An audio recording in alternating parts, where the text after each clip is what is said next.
ভারতে বোরকা পরে কিছু মুসলিম নারীরা যাচ্ছে, সেই অবস্থায় তাদের গায়ে রঙের দলা ঢিল মারছে ভারতীয়রা।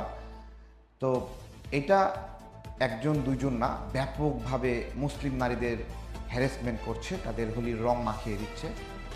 শুধু তাই না, আরেকটা চিত্র দেখলাম যে মসজিদগুলো কাপড় দিয়ে ঢেকে দিয়েছে, অবরুদ্ধ করে ফেলেছে ভারতীয়রা এই হোলি উৎসব সহ বিভিন্ন কার্যক্রমকে কেন্দ্র করে। তো ভারতীয়রা গত কয়েকদিনে বাংলাদেশের সংখ্যালঘুদের বিষয়ে বেশ কিছু প্রপাগান্ডা ছড়িয়েছিল, যার মধ্যে এরকম ছিল যে এখানে মুসলিম নিপীড়ন হচ্ছে। এটা করতে গিয়ে তারা বাংলাদেশি নাগরিক ভারতে গেছে, হিন্দু নাগরিক, তাদের পাসপোর্ট আটকিয়ে রেখে তাদেরকে দিয়ে মিথ্যা বক্তব্য দেওয়া হলো, এরকম ঘটনা ঘটলো।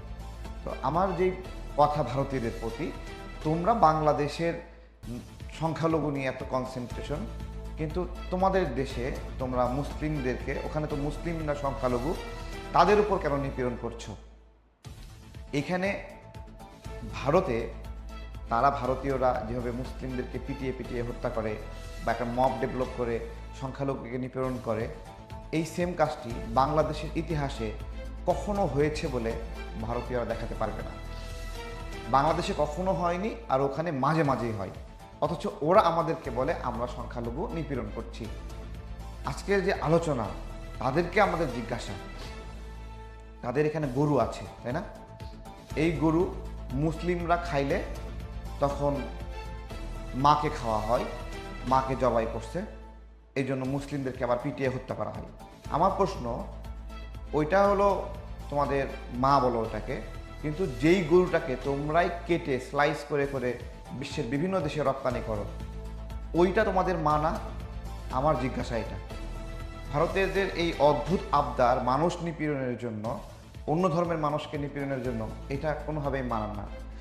ভারতীয়রা কি শুধুমাত্র মুসলিমদের উপর নিপীড়ন করেছে? না, তা না, কিন্তু ওদের ওখানে খ্রিস্টান বা অন্যান্য অপরাপর ধর্মের মানুষও কতটুকু নিরাপদে রয়েছে। আমরা গতদিন দেখলাম যে ইসরায়েলি নাগরিককে ভারতীয়রা ধর্ষণ করেছে, গণধর্ষণ করেছে। এর আগে আরেকজন ইউরোপের একজন নারী নাগরিককে তারা ধর্ষণ করলো, গণধর্ষণ করলো। আমাদের এই জায়গাগুলোতে একটা আজকে কথাগুলো বলতে হচ্ছে এই জন্য যে ভারতীয়রা আমাদের দেশের প্রতি এত মাথা ব্যথা, এত কনসেন্ট্রেশন, এখানে সংখ্যালঘু নিয়ে তাদের এত দুশ্চিন্তা। একটা সাংবাদিক আছে না, ময়ূখ রঞ্জন ঘোষ নাকি, হ্যাঁ, সে তো তার অস্থিরতা বাংলাদেশ নিয়ে, বাংলাদেশ থাকলো না, কত ধরনের ন্যারেটিভ, কত কথাবার্তা। তো ওরা কি উত্তর দিতে পারবে যে ওদের ওখানে কেন সংখ্যালঘু নির্যাতন হচ্ছে, কেন মসজিদকে কাপড় দিয়ে ঢেকে ফেলতেছে, অবরুদ্ধ করছে? বাংলাদেশে কখনো এরকম হয়েছে কিনা? রাস্তায় চলার সময় কোনো হিন্দুকে কেউ ঢিল মারছে কিনা বাংলাদেশে?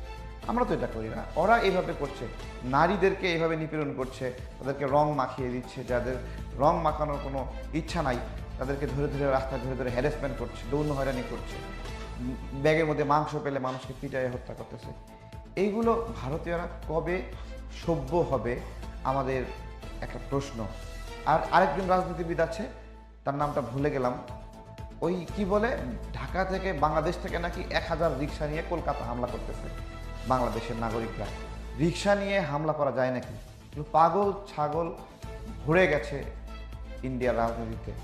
এরা কি যে কখন বলতেছে, কোনো তাল মাতাল নাই, ঠিক নাই। ওইদিকে আরেকটা ইয়েছে, ফাটাকেস্ট নামে পরিচিত, সে এসে সেও বাংলাদেশ দখল করবে নাকি 10 মিনিটে 5 মিনিটে। কী সব অদ্ভুত আবদার, আর বাংলাদেশ ললিপপ চুষবে। ভারতীয়দের কিছু ঐতিহাসিক ঘটনা স্মরণ করে দেই। এর মধ্যে একটা সিলেটের ঘটনা রয়েছে। আমজনতা দলের আহ্বায়ক মিয়া মুশিউজ্জামান ওই সময় ভারতীয়দের দেখিয়ে দিয়েছিলেন বাংলাদেশ কী জিনিস। এরপরে রৌমারির ঘটনা, ওইখানে তো ভারতীয়রা নাকানে চুবনে হয়ে গেছে, কতগুলো মোষ ছিল।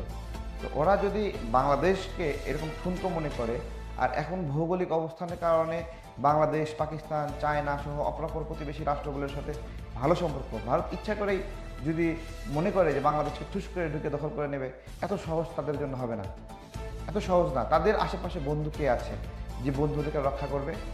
আজকে একটা প্রশ্ন আমি করব এখানে, সেই প্রশ্নটি হলো,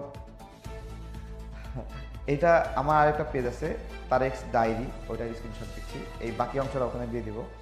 তারপরে একটু বলি, বাংলাদেশে রাজনীতিবিদরা একটা বক্তব্য দেয় যে প্রতিবেশীকে পাল্টানো যায় না। এই বক্তব্য দেয়। আমি তারেক্স ডায়েরি যে পেজটি রয়েছে ওইটাতে আমি এই বাকি বক্তব্যটা দিচ্ছি যে আসলেই প্রতিবেশী বদলানো যায় কিনা।